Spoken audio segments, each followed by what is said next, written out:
Nah, jadi sebelum kita memasuki pembahasan investasi lebih dalam, kita harus tahu dulu yang pertama adalah pengertian investasi. Apa sih investasi itu? Nah, investasi adalah sebuah aktivitas penyimpanan atau menempatkan dana pada periode tertentu dengan harapan penyimpanan tersebut akan menimbulkan keuntungan atau peningkatan nilai investasi.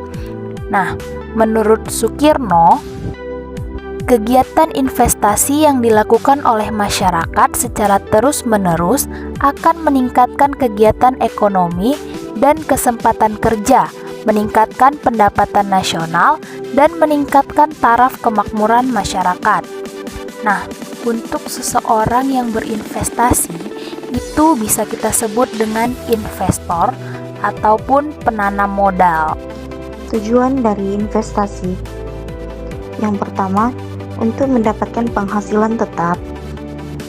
Kedua, untuk memperoleh kehidupan yang lebih layak dan stabil di masa yang akan datang.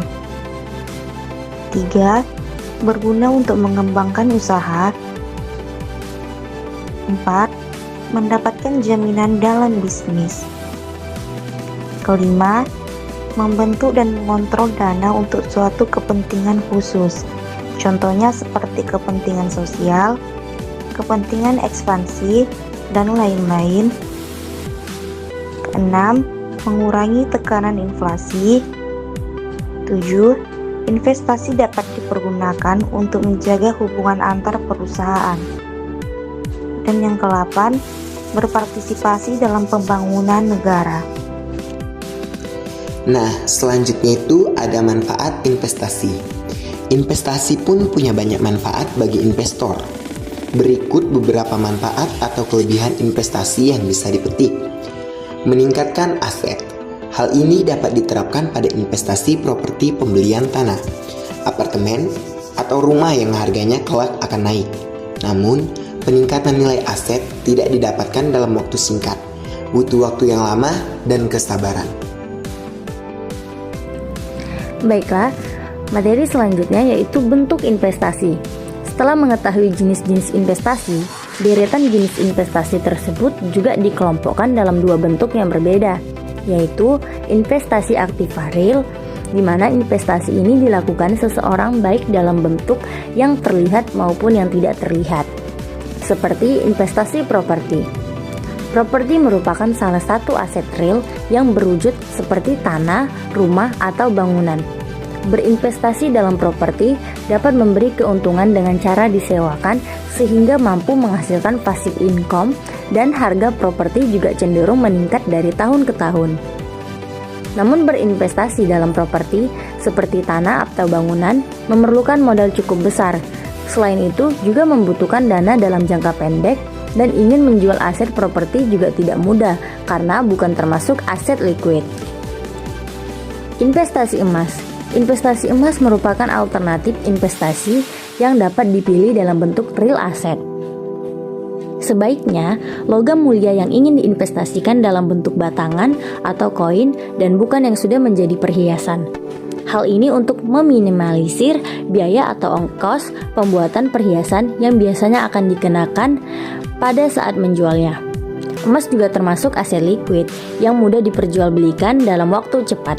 Dalam jangka panjang, pergerakan emas juga cukup stabil dan cenderung meningkat dari tahun ke tahun.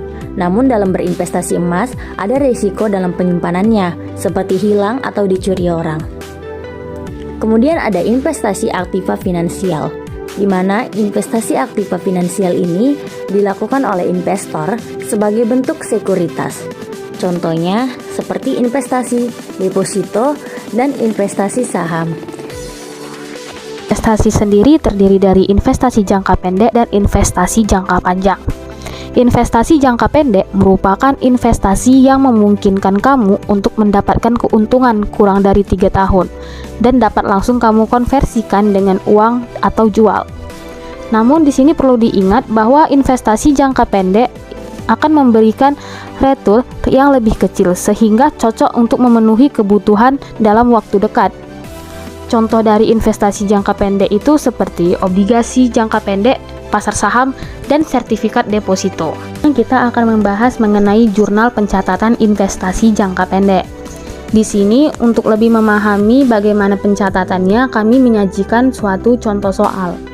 Berdasarkan contoh soal di atas, maka kita akan melakukan pencatatan sebesar 4 kali, yaitu pada tanggal 30 Maret, 30 September, 30 Desember, dan 30 Maret pada tahun berikutnya. Di sini kita akan melakukan pencatatan berdasarkan finansial dan juga anggaran. Nah, pada tanggal 30 Maret, untuk finansial sendiri kita akan menjurnal investasi jangka pendek pada kas sebesar 200 juta. Pada anggaran sendiri tidak ada jurnalnya. Selanjutnya pada tanggal 30 September, pada finansial kita akan menjurnal kas pada pendapatan bunga sebesar 5 juta. Untuk anggaran sendiri, jurnalnya yaitu perubahan saldo anggaran lebih pada pendapatan bunga laporan realisasi anggaran, yaitu sebesar 5 juta. Selanjutnya pada tanggal 30 Desember. Pada tanggal 30 Desember untuk finansial kita akan mencatat jurnalnya yaitu piutang bunga pada pendapatan bunga laporan operasional, yaitu sebesar 2.500.000. Untuk anggaran sendiri tidak ada jurnalnya.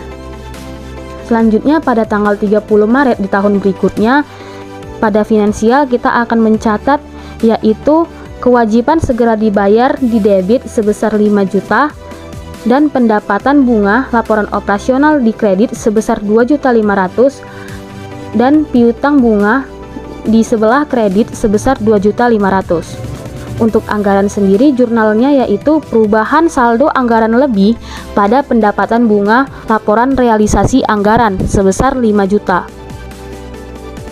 Investasi jangka panjang. Investasi jangka panjang adalah investasi yang membutuhkan waktu lebih dari 3 tahun untuk mendapatkan keuntungan. Jadi, kita dapat menikmati hasil dari investasi ini dalam 5 tahun, belasan tahun, hingga puluhan tahun yang akan datang. Return yang dihasilkan oleh investasi jangka panjang tentu lebih besar dibandingkan investasi jangka pendek. Investasi jenis ini sangat cocok bagi kamu yang membutuhkan tabungan untuk keperluan di masa depan, seperti biaya pendidikan, dana kebutuhan nikah, dana pensiun, dan lain sebagainya. Nah, contoh dari investasi jangka panjang adalah investasi saham dan investasi emas.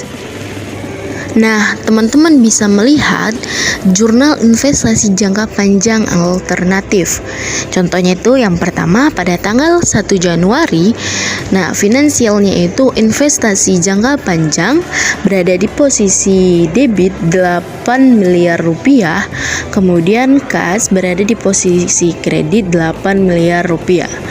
Kemudian di anggaran itu pengeluaran pembiayaan 8 miliar rupiah dan perubahan sal 8 miliar rupiah.